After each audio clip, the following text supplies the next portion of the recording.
Show, pessoal. Mais uma vez, boa tarde. Dia 20 de setembro de 2021, aula 4. Vamos estar fazendo uma revisão do conceito de esportes que a gente abordou com um texto na aula passada de maneira assíncrona. Hoje, só para a gente não ficar sem fazer nada, a gente tem duas aulas assíncronas, nós vamos fazer a revisão do conceito de esportes, entender um pouco melhor o que é esportes. Beleza, galera? Então, para começar, de onde é que veio o nome esporte? Quem criou, quem inventou o nome esporte? Nós temos aí uma origem muito mais voltada para a França. Acredita-se que o termo esporte ele vem do francês deporte, que era justamente atividades relacionadas ao descanso, ao lazer, ao espairecimento. Atividades onde você fazia sem um compromisso muito fechado de competição. Você fazia por lazer, certo? Até que, mais ou menos no século XIX, finalzinho dele, o movimento ginástico europeu, na sua escola inglesa, ele trazia a prática de jogos, os jogos populares que já existiam na Inglaterra, alguns desses jogos populares até praticados por camadas mais humildes. O que é que acontece? As elites aristocráticas pegam essas práticas, pegam esses jogos e vamos o quê? Vamos normatizar eles, vamos criar regras. E na hora que eles criam as regras, eles nomeiam essas práticas de sport. Então, foram jogos que foram organizados, inseridas regras. E essas regras de caráter que não poderiam ser quebradas, não poderiam ser alteradas. Então, a gente tem aí talvez a primeira manifestação de esporte. A escola inglesa, dentro do movimento ginástico europeu, foi a principal responsável por isso. A palavra esporte, para chegar no nosso idioma, primeiro ela passou pelo idioma português de Portugal, né? Que se referia ao desporto. E, na verdade, é o conjunto de práticas esportivas. Certo? Então, quando a gente fala, fulano pratica, fulano é um esportista, é sinal que ele pratica um esporte. Pode ser futebol, pode ser basquete, ou vôlei, ou handebol, ou atletismo, ou ele pratica um esporte. Quando fulano pratica vários esportes, a gente pode dizer que ele é um desportista. Porque desporto é o conjunto de práticas esportivas, são vários esportes. Beleza? Então, o conceito de esporte é justamente esse, a palavra, a etimologia da palavra é essa. Né? Se a gente pegar o documento que orienta a educação física no Brasil, nós vamos ter lá uma definição muito clara de esportes, mas eu queria trazer para vocês definições um pouco mais românticas, um pouco mais filosóficas, definições que fazem a gente pensar um pouco melhor. A primeira é essa de Nogueira. Esse senhor ele era um cronista esportivo, apaixonado por futebol, então a gente percebe um romantismo na fala dele. Ele diz, o esporte é uma das mais ricas manifestações de vida que eu conheço. Contém todas as virtudes e todos os pecados da criatura humana, das mais sublimes aos mais subalternos. E o que é que ele quer dizer quando ele fala isso para a gente? Ele está querendo dizer para a gente que o esporte ele é capaz de despertar no ser humano os sentimentos mais nobres, mas também os piores sentimentos. A gente vê em alguns exemplos, especialmente do futebol, o fair play. O que é o fair play? É quando você abre mão de uma situação vantajosa para você, mas que não seria ética, não seria correta, para você permitir que o seu adversário possa competir em pé de igualdade. Um exemplo básico. O atleta cai em campo machucado. Aí você abre mão de um contra-ataque porque você sabe que aquele atleta ali se machucou e você levaria uma vantagem legal do ponto de vista, não tinha problema, e do ponto de vista da regra, era uma vantagem totalmente permitida, mas do ponto de vista moral, ela era totalmente inadequada. Então, quando a gente diz que desperta os melhores e os piores sentimentos, quando Nogueira fala isso, é que os melhores sentimentos é um ato de nobreza muito grande. Você poderia levar uma vantagem, mas você não. Que honra tem nisso? É como você vê a carteira de uma pessoa caindo no chão, você, ele perdeu, não tá vendo, eu vou colocar no bolso e vou embora, eu sou espertão. Você fez correto isso? Você não tirou do bolso dele, a carteira caiu. Você não tem culpa se ele foi descuidado. Do ponto de vista legal, você não roubou nada. Ele que perdeu. Do ponto de vista moral, você tinha a obrigação de devolver. Se você vai devolver ou não, é outra história. Achei na rua um celular com a senha desbloqueada. Vou ficar para mim. Ou eu vou procurar de quem é aquele celular. Então, o fair play do esporte é o fair play da vida. Por isso que no esporte a gente... Quem é mau caráter na vida vai ser mau caráter no esporte. Quem é bom caráter na vida vai ser bom caráter no esporte. Que é uma questão do ser humano. Claro, o esporte muitas vezes ele provoca em nós uma situação de exacerbar, às vezes não ter limites. Mas para tudo você pode se arrepender e voltar. Então, quando ele fala que o esporte tem esse lado bom e ruim, é justamente nisso. Mañanes, ele fala que o esporte é uma atividade do lazer, cuja predominância é o esforço físico, praticado competitivamente, ou seja, eu tenho que estar disputando para ver quem é o melhor, comportando regulamentos e instituições específicas, além de ser suscetível a transformações profissionais.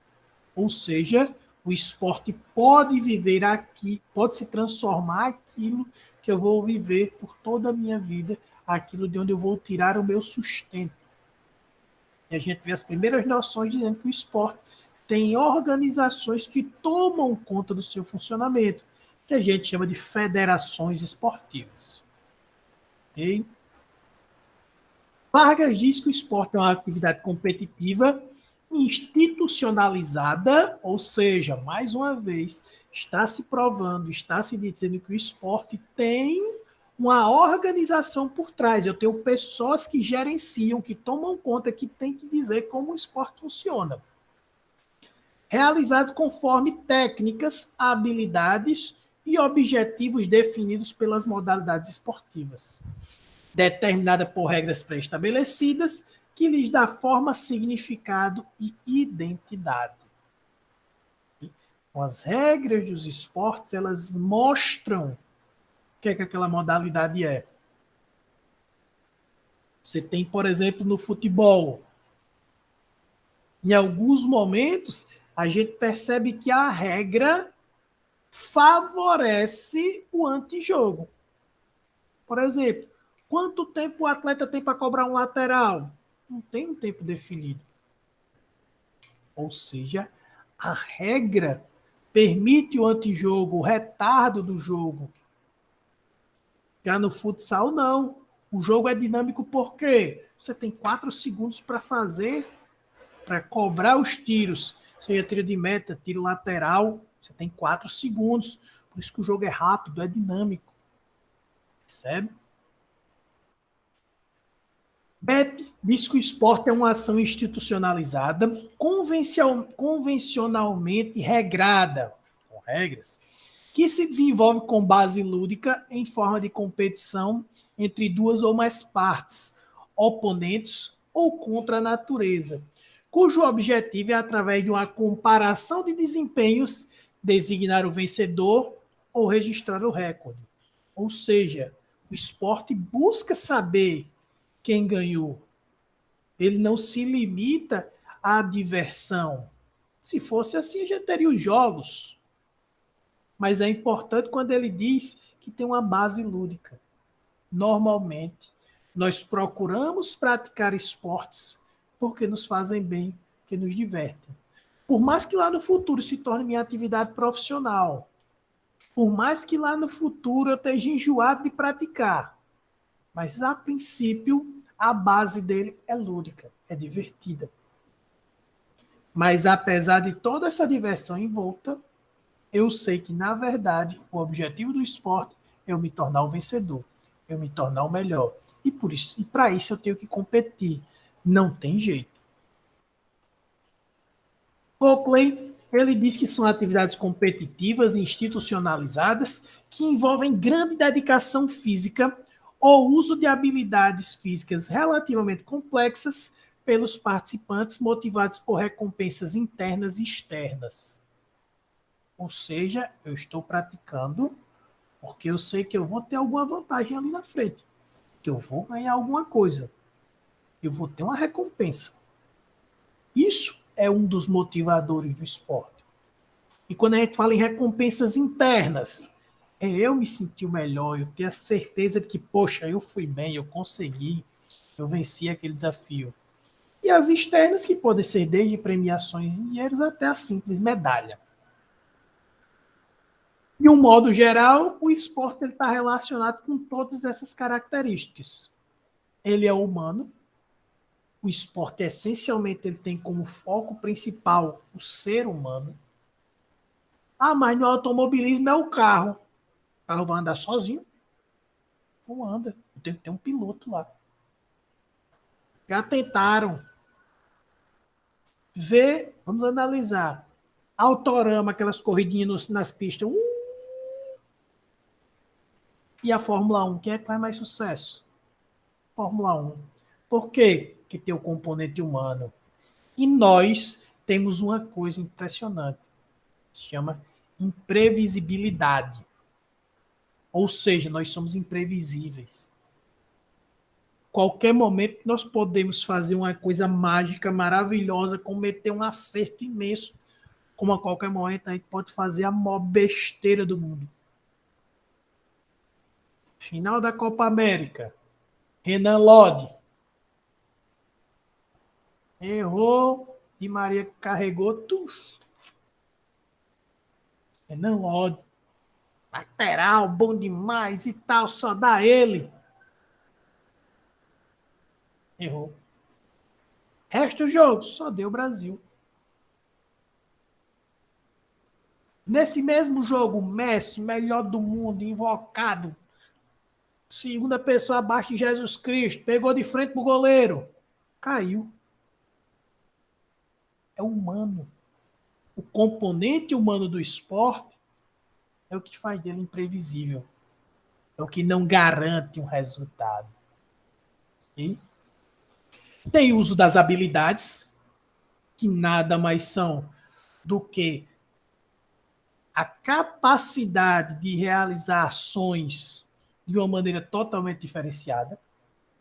Ele é competitivo, porque existe uma disputa. Ah, mas é um amistoso. Ninguém quer perder amistoso. Se fosse assim, meu amigo. Não, tu faz aí os gols, depois eu só faço os gols em sequência também. Não. As equipes se matam, quem quer ganhar. Por quê? Porque a alma do esporte, o sentido do esporte é a competição. Ele é institucionalizado, ou seja, eu tenho organizações que gerenciam, fiscalizam e dizem como ele deve funcionar.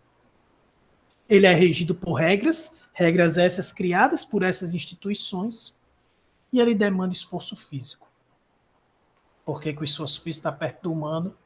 Porque o ser humano vai até o limite no esporte. Por que tem tanto machucado no esporte? Porque o indivíduo vai até o limite dele. Tenta extrair o máximo. Então, o esforço físico é um componente do esporte. Quem é que aprecia esporte e não fica irritado quando vê um jogador chinelinho? Por quê? Porque é da alma do esporte o esforço físico. Então, pessoal, quando a gente diz que é humano, só para a gente enfatizar, é justamente essa característica de que por que, que um cara que ganha milhões, está consagrado, que tem tudo, quando vence uma competição, chora? Ah, é lágrima de crocodilo. Será, velho? O cara já tem tudo, para que, que ele vai fingir? O humano é porque nós temos emoções capazes de despertar o que há de melhor e o que há de pior em nós. Esse cara da imagem acima, com um palhaço aí segurando ele, esse cara é um dos maiores atletas de todos os tempos, Vanderlei Cordeiro de Lima. Por que, que ele é tão bom? Esse cara, em 2004, em Atenas, ele estava liderando a maratona. A maratona é uma prova de 42 quilômetros correndo. Por aí, né, você já fica. Estava liderando a maratona super bem, entrou esse maluco e segurou ele. Por quê? Porque o cara era maluco.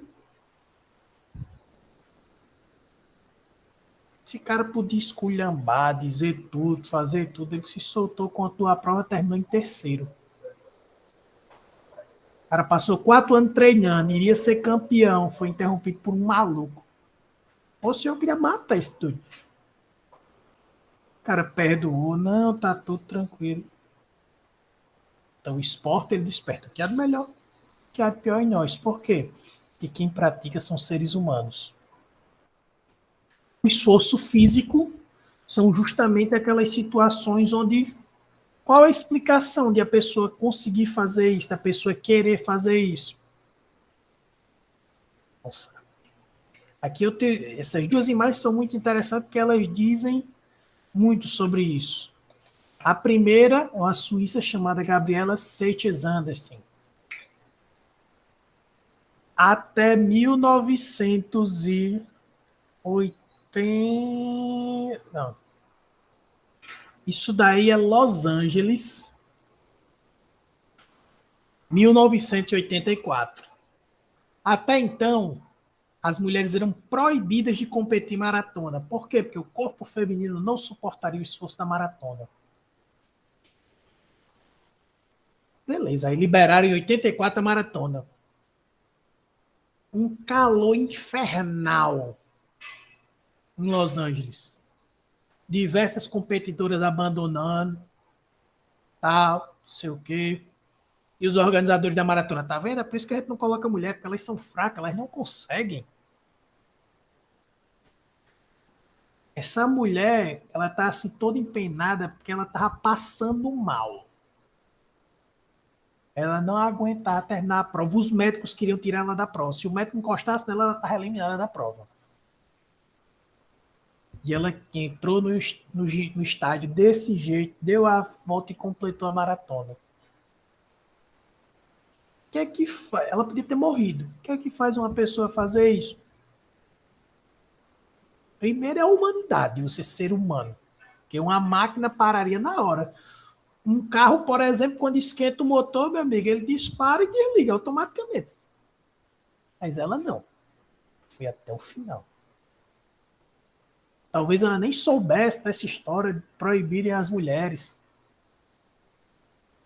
Por causa dela, ela demonstrou a força que as mulheres possuíam. Então, assim, o fascinante do esporte é isso. Embaixo, o nome desse rapaz é Franz Beckenbauer, foi um dos maiores zagueiros que a Alemanha já teve. Apelidado de Kaiser, o imperador. Nessa foto ele está jogando com a clavícula fraturada. Porque o time dele não tinha mais direito a substituições e ele jogou 30 minutos com a clavícula fraturada. O que é que leva a pessoa a fazer isso? A pessoa não tinha coragem, não. Muita gente não tem coragem. Mas eu, sempre que eu me machucava jogando, foram poucas vezes, graças a Deus, primeira pergunta que eu fazia, disse, eu posso voltar? Eu tenho uma cicatriz, na imagem não dá para ver muito, pessoal, tem 50 anos. Tem uma cicatriz aqui na testa, foi depois de velho. Eu fui jogar, Eu jogando futsal, na época eu tava no gol do futsal, eu saí, o joelho do cara bateu aqui na minha testa. Sangue pra tudo que era lado e tal, fiquei no chão. Eu fiquei no chão porque eu pensei que o árbitro ia dar falta, né? Deu a falta e tal, realmente, apesar que nem foi falta. Quando eu botei a luva ficou inundada de sangue. Os caras, Roberto, sai, pelo amor de Deus, Roberto, sai. Quando os caras terminaram de faixar minha cabeça, eu disse, professor, já tô pronto para voltar. Eu disse, não, Roberto, você não vai voltar, você dá uma pancada na cabeça. Eu disse, não, pior, e já levei. Aí você pergunta, professor, o que é que levava o senhor a fazer isso? Não sei. A vontade de ganhar, a vontade de contribuir. E eu fiquei com peso na consciência porque meu time perdeu porque levou um gol com o goleiro reserva. Eu cobrei, no mesmo dia eu cobrei o tanque. Se fosse eu no gol, não tinha levado aquele gol, não. Mesmo eu sem ver nada, mesmo com a cabeça arrebentada, eu não tinha levado aquele gol, não. O que leva a pessoa a fazer isso? Não dá pra gente saber. Regido por regras é justamente pelo fato que essas modalidades possuem códigos de conduta. E esses códigos de conduta, eles visam preservar alguns valores, como igualdade e justiça. Como assim, professor? Vamos imaginar que Edson, nunca nem vi Edson, né? Só pelas imagens das fotos. Mas vamos imaginar que Edson possua 65 quilos e Miguel, que eu também só vi por foto, possua 50. Seria justo uma luta entre Miguel e Edson? Provavelmente não. Então, por isso que dentro das regras das lutas, eu divido por categorias: peso pesado, peso médio, peso mosca, peso palha. Vamos imaginar. Ai, é preciso integrar a mulher. Calma, vai devagar. Mulheres competem com mulheres, homens competem com homens. E aí, quando a gente vê cada dia mais reportagens de homens trans competindo contra mulheres, a gente fica, até que limite isso é justo? Até que limite isso pode? Quase o senhor acertou meu peso.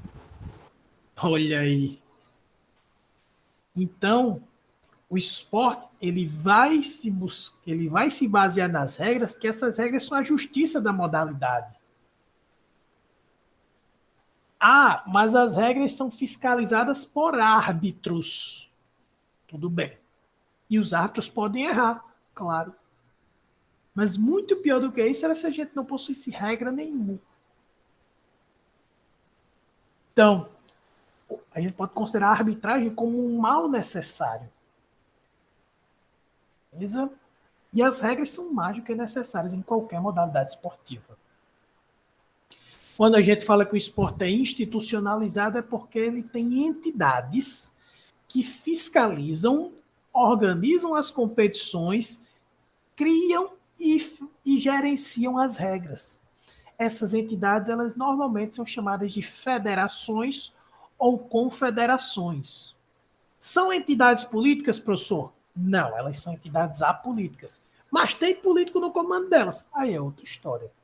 Assim como qualquer órgão, ela possui corrupção, possui problemas, não funciona na maioria das vezes como deveria. O problema é da federação? Não. O problema é de quem está à frente da federação, quem está por trás da federação. É a mesma coisa. Ai, que a igreja católica tem, os padres são isso, isso, isso. Não é a igreja. São os padres. São os homens que se tornaram padres que fizeram isso. Ai, porque na igreja protestante os pastores são tudo? Não, os pastores não são isso. Os pastores, eles são pessoas dignas. Mas alguns que são mau caráter se escondem atrás da capa para fazer o que é errado. Que todo zagueiro do futebol é violento. Não. Mas a maioria dos jogadores violentos terminam de virar zagueiro para descontar a raiva nos outros. Então não existe o bom e o mal.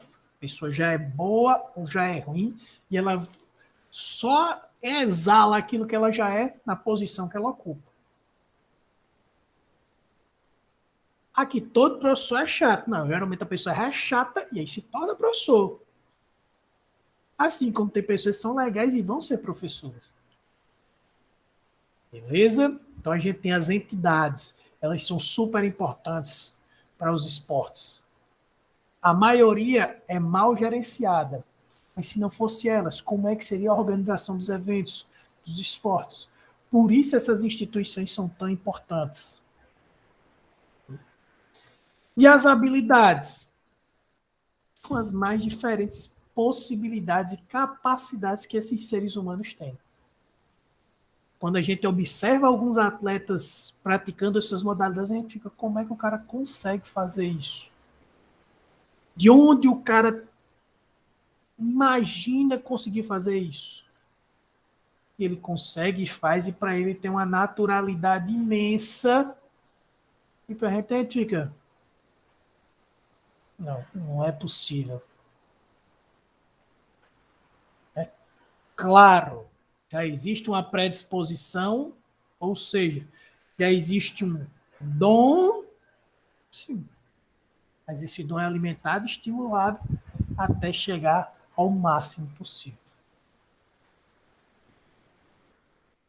E por fim, o esporte em si ele é competitivo. Existe uma espécie de contrato, onde eu tento, através de disputas, mostrar que eu sou melhor do que aquele atleta. Sou melhor do que o meu oponente. E a gente, de acordo com aquelas regras, vai disputar, vai tentar ver quem tem o melhor desempenho. Então, a competição, ela é a essência do esporte. Ela é o que faz do esporte ser esporte. E sendo assim, é o que move. Poxa, professor, quer que leve a pessoa a competir? Não sei.